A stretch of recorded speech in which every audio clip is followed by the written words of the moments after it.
कई खौफनाक हवेलियों, भूतिया हवेली के किस्से अब तक आपने सुने होंगे, मगर ऐसी कोई हवेली नहीं थी जहां कोई रहता हो। इसलिए दास्तान कितनी सच है और कितनी झूठ, ये शक हमेशा बना रहता था। मगर आज जिस हवेली की कहानी हम आपको बता रहे हैं, वहां एक परिवार रहता है और साथ में रहती है रमिया, जिसे मरे 200 साल का वक्त गुजर चुका है। अगर वक्त के पन्नों का हिसाब लिया जाए तो दास्तान करीब 200 साल पुरानी है। उत्तर प्रदेश में एटा के पास एक हवेली है।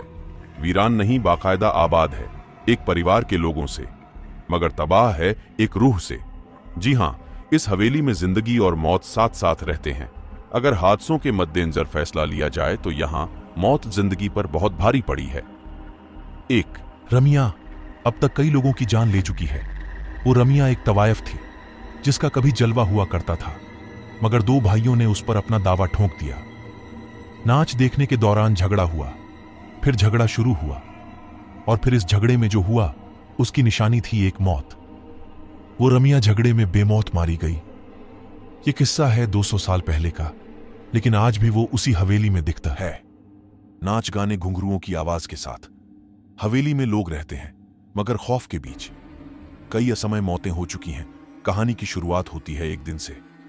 उस दिन सूरज को आखिरी सलाम पेश कर रहा था। शाम गिर आई थी कि तभी एटा के चमकरी गांव की इस हवेली से अचानक एक चीख गूंजती है। आवाज किसी लड़की की है। कहती है, मुझे हवेली से मत निकालो, ये मेरा घर है, वरना मैं तुम सबको बर्बाद कर दूंगी। कोई कुछ समझे इससे पहले एक और चीख गूंजती है, मगर इस बार चीख में मौत की तकलीफ भी घुली हुई है। पानी, पानी, कराहने की आवाज के साथ कोई लड़की पानी मांगती है। यह वाकया कहीं और होता तो शायद कोई न कोई तो मदद के लिए आ भी जाता, मगर इस गांव में हर कोई डर से सहम सा जाता है, क्योंकि पिछले कई दशकों से ऐसी चीखें इस हवेली से निकलती रही हैं और लोग कांपते हुए सुबह का इंतजार करते रहे हैं। इस हवेली के मालिक सतेंद्र तोमर कहते हैं कि यहां पहले सब ठीक था, लेकिन धीरे धीरे ये दिक्कत बढ़ती ही गई। यहां घुंघरुओं की आवाज सुनाई देती थी, नाचने की आवाजें। इस तरह प्रॉब्लम क्रिएट होती रही।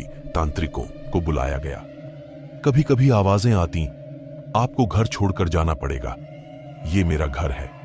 इस तरह से हम लोगों को डर लगने लगा। हम लोग खौफ के साए में जीने लगे। लेकिन सवाल यह था कि आखिर कौन है ये लड़की और इसका इस घर से क्या रिश्ता है। क्यों दिन ढलते ही इस हवेली के पास से होकर गुजरने वाले रास्तों पर कब्रिस्तान सा सन्नाटा पसर जाता है और एक अजीब अनमनी से लड़की इस हवेली में भटकती दिखाई देती है। कभी झरोखे से झांकती तो कभी हवेली की छत से टकटकी लगाए दूर किसी मुसाफिर का इंतजार करती जिसने उसे गौर से देखा है। बताते हैं कि उसकी नजरें बर्छी की तरह कलेजे को चीरती सी लगती हैं। मगर कभी इन्हीं नजरों के दीवाने थे लोग। वो जहां खड़ी होती थी उसी के आसपास खड़े होकर लोग उसका दीदार करना चाहते थे। जिस घर में वो रहती थी उसकी खिड़की पर लोगों की नजरें टकटकी लगाई रहती हैं। इंतजार करते थे लोग कि कब खिड़की खुले और उसका दीदार हो।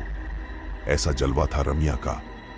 इस हवेली के आसपास रहने वाले बुजुर्ग बताते हैं कि इस हवेली में से एक खूबसूरत सी लड़की निकलती थी, जिसे वो जब पकड़ने की कोशिश करते वो बिल्ली बन जाती थी। आज इस कोठी में जिंदगी और मौत दोनों का बसेरा है।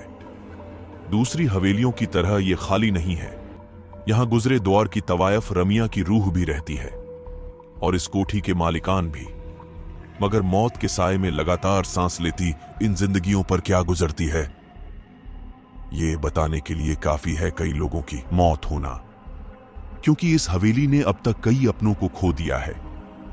हद तो यह है कि इस हवेली के बच्चे भी शैतानी करने या चहकने से पहले सोचने लगे हैं। इस हवेली में आज जितनी भी जिंदगियां बाकी बची हैं, उनके चेहरों पर जिंदगी का कोई नामो निशान नजर नहीं आता। एक खूबसूरत मगर खौफनाक चेहरा उन्हें लगातार नजर आता है, एकटक घूरता हुआ, शायद ये पूछता हुआ कि इतने लोगों की मौत के बाद भी क्या हिम्मत बाकी है यहां रहने की। मगर रमिया आखिर क्यों इंतकाम की आग में झुलस रही है? क्यों उसे मासूम बच्चों पर भी तरस नहीं आता? क्या हुआ था उसके साथ? रमिया बाई, उसकी पायल जब छनकती थी तो लोग दीवाने हो जाया करते थे। हर हवेली का मालिक ये सपना पाला करता था कि एक दिन ये घुंघरू उनके सिर्फ उनके लिए खनकेंगे। बात करीब 200 साल पुरानी है, जब रमिया इसी हवेली में मुजरा किया करती थी। रमिया के दीवानों की फहरिस्त में इसी इलाके के 2 सगे भाइयों का नाम भी शुमार हुआ करता था, जो तकरीबन हर शाम उसी के पास गुजारा करते थे। मगर रमिया उस बला का नाम था जिसकी खूबसूरती और हुनर के आगे क्या रिश्ते और क्या नाते पल भर में बिखर जाते थे। ORR यही हुआ उन दोनों भाइयों के साथ भी। रमिया को लेकर दोनों इस कदर जज्बाती हुए कि एक दूसरे की ही जान के दुश्मन बन गए। और जब रमिया ने बेकाबू हालात काबू में करने की कोशिश की तो गुस्से से लहराता एक खंजर रमिया के ही शरीर में उतर गया। दरअसल ये कहा जाता है कि दोनों भाइयों की लड़ाई में रमिया बीच बचाव करने आ गई थी। उसकी दीवानगी ही उसका कसूर बना। वो चाहती थी कि दोनों में खून खराबा ना हो, लेकिन हुआ इसके ठीक उलट। खून तो हुआ, लेकिन उन 2 भाइयों में से नहीं, बल्कि रमिया का, जिसका कोई कसूर नहीं था। अगर कोई कसूर था तो वो उसकी खूबसूरती की, जिस पर वहां से 7 कोस दूर तक वाले भी चले आते थे। लेकिन आज उसी खूबसूरती पर 2 भाई ऐसे टूटे कि आपस में ही भिड़ गए और खंजर रमिया के सीने में घुस गया। वो खंजर बहुत गहरा जख्म छोड़ गया था। जिंदगी की सांसें उसकी टूटी हुई पायल के घुंघरुओं की तरह बिखरती जा रही थीं।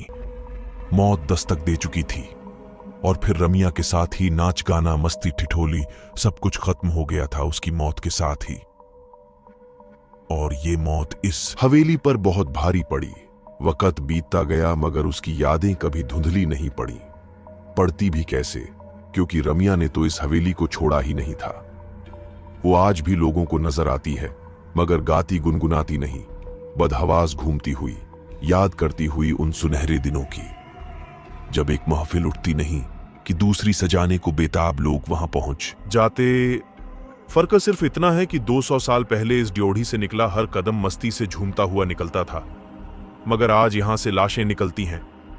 आज भी यहां मरने वालों का दिखता है साया। इस बारे में हवेली मालिक सतेंद्र तोमर बताते हैं कि मेरी मां को एक दिन साया दिखाई दिया था, इसके बाद उनकी मौत हो गई थी। इस तरह रमिया का प्रकोप हमारी हवेली पर हमेशा खौफनाक साए की तरह पड़ता गया है। एक एक कर मेरे 3 बच्चे, फिर मेरी पत्नी की भी जान जा चुकी है। हालांकि अब इस हवेली को बचाने की जिम्मेदारी सतेंद्र पर ही है। वो एक पढ़े लिखे इंसान हैं और इससे पहले वो भूत प्रेत जैसी बातों को मानते भी नहीं थे। मगर आज जब वो अपने परिवार पर नजर दौड़ाते हैं तो हर रिश्ता अधूरा नजर आता है। वो जिंदा है मगर पत्नी नहीं रही, कोई बच्चा जिंदा है तो मां मर चुकी है, भाभी है मगर भाईजान गंवा चुका है। कहते हैं कि तोमर परिवार से पहले इस हवेली में गुप्ता परिवार रहा करता था। लगातार हुई मौतों ने गुप्ता परिवार को इतना तोड़ दिया कि उन्होंने कौड़ियों के दाम ये हवेली बेच दी। खरीदी तोमर परिवार ने। खरीदते ही बच्चे बूढ़े जवान एक एक करके 8 लोग मौत के मुंह में समा गए। फिर सहारा लिया पूजा पाठ का। नतीजा इस बार उसकी जान गई जिसने पूजा कराई थी। रमिया बाई की कहानी का पूरा वीडियो देखिए खौफ सीरीज में।